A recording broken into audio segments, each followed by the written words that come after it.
London calling. The city of royal splendor. Big Ben and fish and chips. But London is also notorious for luxury shopping and sites with hefty admission fees. Is this overstretching your wallet? Don't ditch the dream just yet.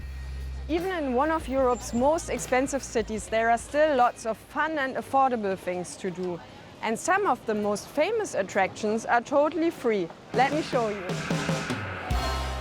I'll take you to historic and cultural sites. I'll show you how to get around the British capital on a budget, where to buy affordable food, and I'll take you along on a free guided tour.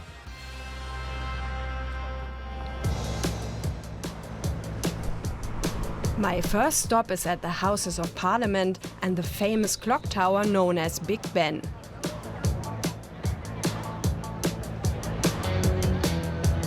Big Ben is actually a nickname for the massive bell inside the clock tower. It weighs 13.7 metric tons. That's about twice the weight of a T-Rex. Speaking of which, we might come across some dinosaurs on this trip for free too. Just stay with me. Not far downstream, on the River Thames, I'm stopping at another major landmark, Tower Bridge. Instead of paying £13.40 to get inside, I am enjoying stunning views of the city from its walkways and from beside the bridge for free. A free way to travel in London is of course on foot, but the public transport system is affordable too. If you're looking for the cheapest option, get on one of those double-decker buses. They're also a sightseeing adventure in themselves. For the best views, head to the upper deck and sit in the front. Or you can take the tube or subway. It's the oldest in the world. Tap in with your credit card or smartphone at the start and tap out at the end to get charged the correct fare. All of London's public transport works with cashless payment. There are automatic price caps, so you never pay more than necessary. A day ticket for the bus and underground in the central zones 1 and 2 costs £8.10.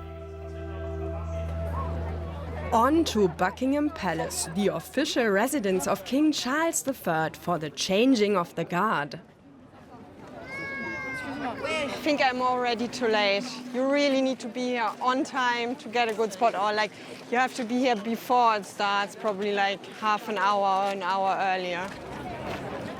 The changing of the guard kicks off at 10:45 a.m. and lasts about 45 minutes. Check online beforehand on which days of the week the ceremony takes place. Elite soldiers have guarded the king or queen for over 520 years. During the ceremony, the old guard hands over their duties to the new guard. That's the part I can't see from where I'm standing. At least I managed to see a little bit of it.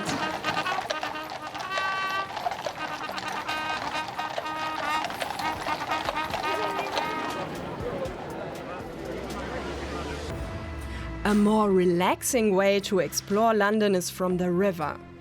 These Uber boats are part of the public transport system, departing every 10 to 20 minutes from over 20 piers across the city. Fares start at £4.15.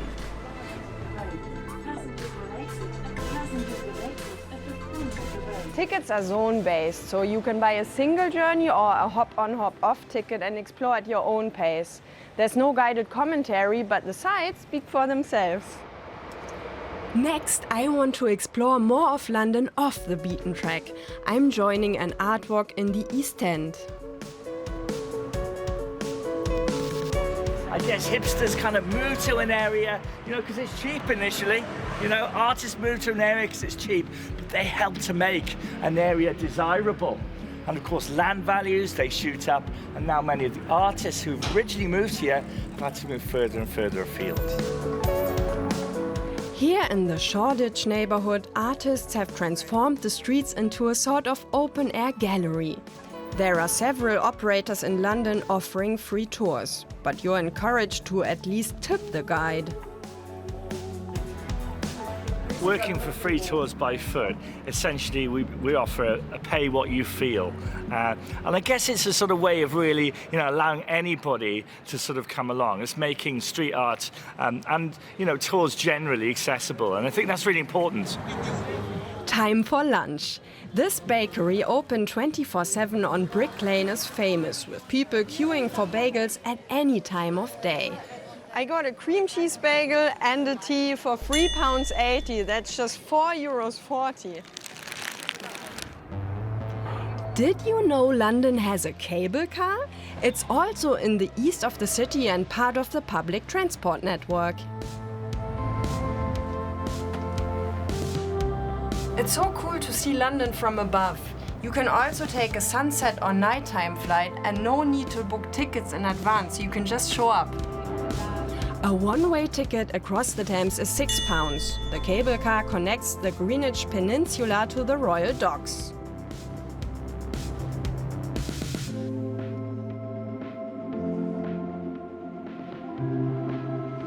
Now I'm ready to dive into the city's cultural scene. Many of the museums offer free admission. My pick is the Natural History Museum. The blue whale skeleton suspended majestically in the entrance is simply breathtaking.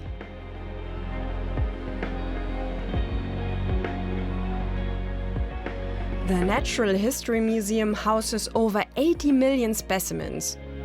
The collection spans billions of years from the very origins of life on Earth to the present day. I'm drawn to a part of the exhibition dedicated to a certain type of extinct animal. The museum has one of the most comprehensive collections of dinosaurs in the world, including fossils and lifelike models.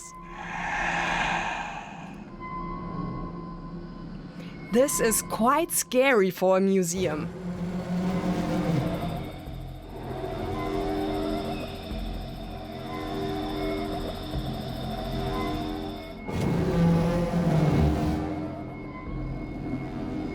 I promised you dinosaurs, so here they are.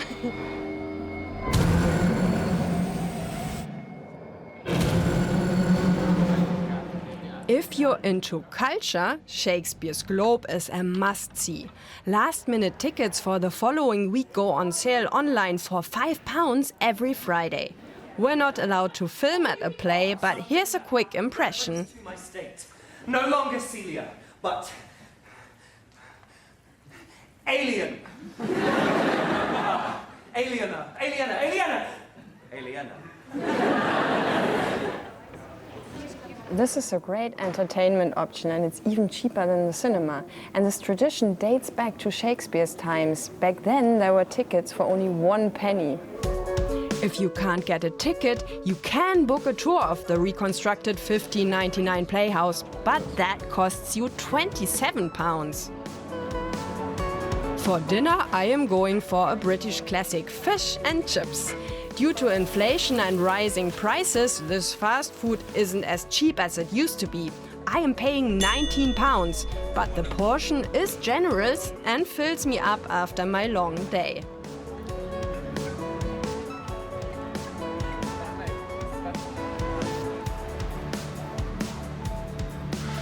So what's the damage to my wallet after a full day of exploring London?